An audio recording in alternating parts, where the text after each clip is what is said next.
आदरणीय गुरुजन आणि माझ्या लाडक्या मित्रांनो, आज मी तुम्हाला आपल्या भारतीय भाषांविषयी काही सांगणार आहे। आपला भारत देश हा विविधतेने नटलेला देश आहे। इथे जसा खाण्यापिण्याचा पेहराव फरक आहे तसाच तो भाषांमध्येही आहे। आपल्या देशात शेकडो भाषा आणि हजारो बोलीभाषा बोलल्या जातात। भारतीय संविधानाने आपल्या 22 प्रमुख भाषांना अधिकृत मान्यता दिली आहे।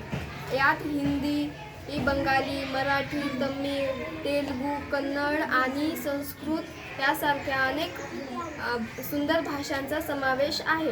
हिंदी ही आपल्या देशात सर्वात जास्त बोलली जाणारी भाषा आहे, तर आपली मराठी भाषा ही भारतातील तिसरी आणि अत्यंत प्राचीन भाषांपैकी एक आहे।